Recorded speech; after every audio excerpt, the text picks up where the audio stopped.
So this is the receiver that I purchased. It has some nice paint on it, so I'll try not to mess it up too much.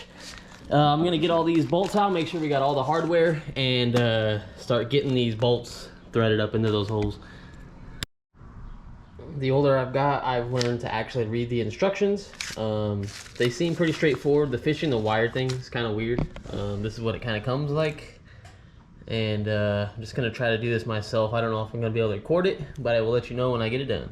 All right, after getting underneath my car, you guys can kind of get an idea of how it's looking. And I don't have a muffler on mine. I deleted it. The Fiesta was just too quiet for me. So anyway, what I saw in the videos, you had to take this heat shield out, so I got to get that bolt. There's this one. I think there's one up there. Basically, I got to take this part out. All right.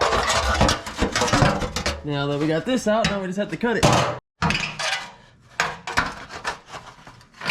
I was gonna use a Dremel, but decided, you know what, I'm just gonna cut it. No one's ever gonna see this underneath the car, so.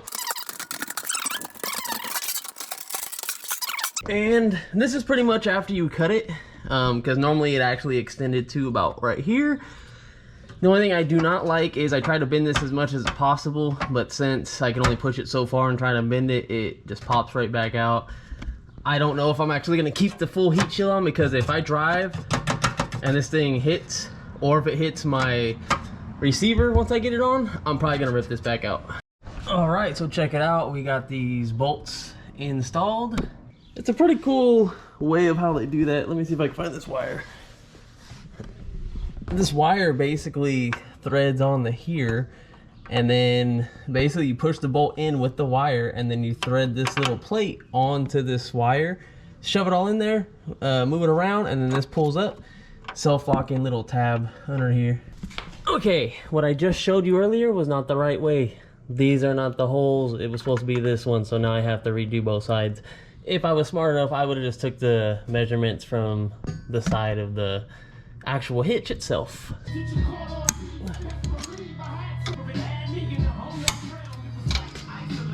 It is now officially on, and now we just have to wait for our bike rack to come in, and this is a little view of how it looks underneath the car.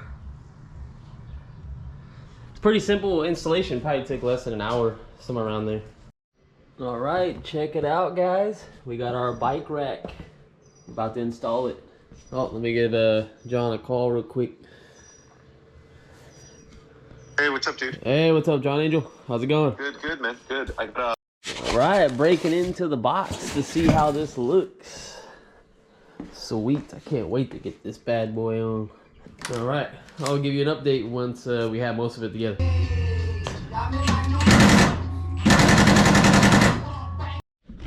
All right, finally got it on the car.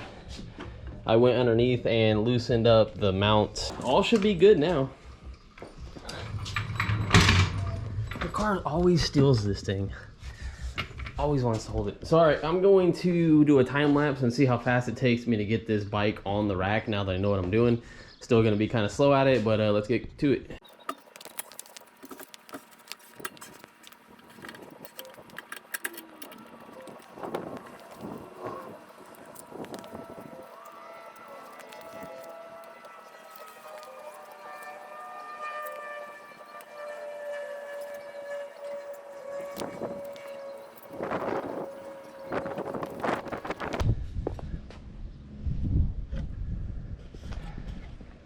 All right, it's pretty much on there. Looks pretty even to me on both sides from what I've seen.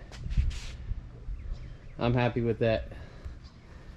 All right, guys, stay tuned, subscribe, because our videos are gonna get so much better now that we have a bike rack. We're gonna be going some places now, boys.